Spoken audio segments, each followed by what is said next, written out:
अरविंद केजरीवाल ने नवीनतम सम्मान ईडी द्वारा जारी किए गए 9वें के मद्देनजर अदालत का रुख किया है, जिसमें उनसे 21 मार्च को पेश होने के लिए कहा गया है। दिल्ली उच्च न्यायालय ने मुख्यमंत्री अरविंद केजरीवाल से पूछताछ की है। उन्होंने कथित दिल्ली उत्पादन शुल्क नीति घोटाले से जुड़े धन संशोधन मामले में पूछताछ के लिए प्रवर्तन निदेशालय के सामने को क्यों नहीं बुलाया, क्योंकि उसने अपने खिलाफ सम्मान को चुनौती देने वाली आप नेता की याचिका पर एजेंसी का रुख पूछा था। आप सम्मान मिलने पर उपस्थित क्यों नहीं होते हैं? आपको उपस्थित होने के कौन रोक रहा है? न्यायमूर्ति सुरेश कुमार कैथ की अध्यक्षता वाली पीठ ने कहा। पीठ, जिसमें न्यायमूर्ति मनोज जैन भी शामिल थे, ने कहा कि पहला सम्मान पिछले साल अक्टूबर में जारी किया गया था और कहा गया था कि आम आदमी पार्टी नेता किसी भी चीज़ से पहले भारत के नागरिक है। अरविंद केजरीवाल का प्रतिनिधित्व कर रहे वरिष्ठ वकील अभिषेक सिंघवानी ने कहा कि उनके मुवक्किल ईडी के सामने पेश हो गए, लेकिन उन्हें दंडात्मक कार्रवाई से बचाया जाना चाहिए, क्योंकि चुनाव नज़दीक होने के कारण एजेंसी का उन्हें गिरफ्तार करने का स्पष्ट इरादा है। श्री केजरीवाल ने नवीनतम सम्मान ईडी द्वारा जारी 9वें के मद्देनजर अदालत का रुख किया है, जिसमें उन्हें 21 मार्च को पेश होने के लिए कहा गया है। आप नेता ने सामने को अवैध बताते हुए बार बार एजेंसी के सामने पेश होने से इनकार कर दिया है। अदालत ने कहा कि पहले या दूसरे दिन गिरफ्तारी सामान्य पता नहीं है, क्योंकि एक जांच एजेंसी पहले ऐसा करने के कारणों को दर्ज करती है यदि आधार बनता है तो। मामले में आप नेता व संजय सिंह और मनीष सिसोदिया की गिरफ्तारी का हवाला देते हुए वरिष्ठ वकील ने दावा किया कि अब कामकाज की एक नई शैली चलाने में है। मैं उपस्थित होऊंगा, मैं प्रभावशाली का उतार दूंगा, लेकिन सुरक्षा की आवश्यकता में है। मैं इसे टाल नहीं रहा हूँ, मैं आपसे भाग नहीं रहा हूँ, मैं खुद आऊँगा, लेकिन मुझे सुरक्षा की जागरूकता है। कोई कठोर कदम नहीं है, श्री सिंघवी ने कहा है। मैं कोई आम अपराधी नहीं हूँ, मैं कहाँ भाग सकता हूँ? क्या समाज में मुझसे ज़्यादा किसी की जड़ें हो सकती है? उन्हें पीठ से पूछा है। श्री सिंघवी ने यह भी दलील की ईडी ने श्री केजरीवाल को उसके सामने पेश होने के लिए कहा, बिना यह स्पष्ट किए कि क्या वह इस मामले में आरोपी, संदिग्ध या गवाह है। अदालत ने कहा कि अगर वह सामने के अनुसार पेश होते हैं तो अपनी उपस्थिति का पता चल जाएगा और पूछा जाएगा कि अगर उन्हें गिरफ्तार की आशंका है तो उन्हें उचित कानूनी कार्रवाई क्यों नहीं की जाएगी।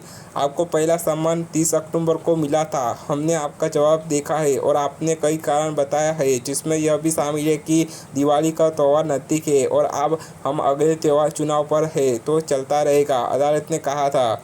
इससे कहा गया कि किसी भी चीज़ से पहले आप देश के नागरिक है, सम्मान नाम से है।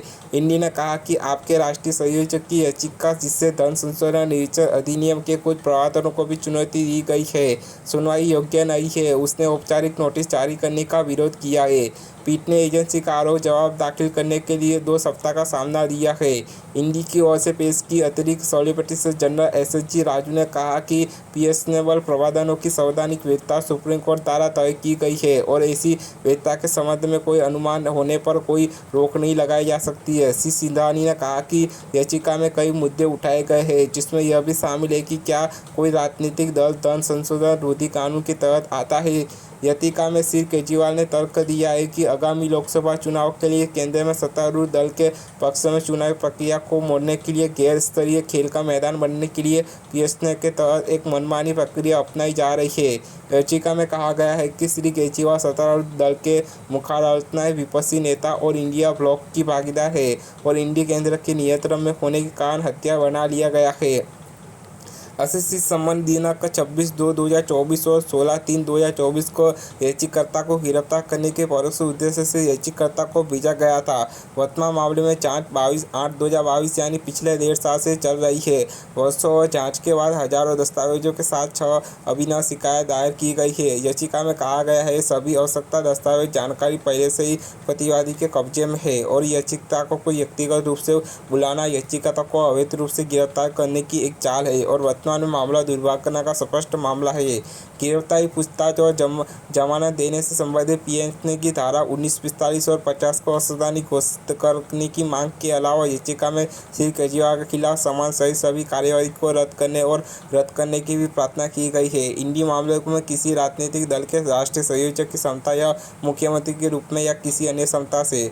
यह मामला 2021 से 2022 के लिए दिल्ली सरकार की उत्पादन शुल्क नीति को तैयार करने की क्रियान्वित करने में कथित भ्रष्टाचार और मनी लॉन्ड्रिंग से संबंधित है, जिसे बाद में रद्द किया गया था। मामले में आप नेता मनीष सिसोदिया और संजय सिंह नायक का हिरासत में है।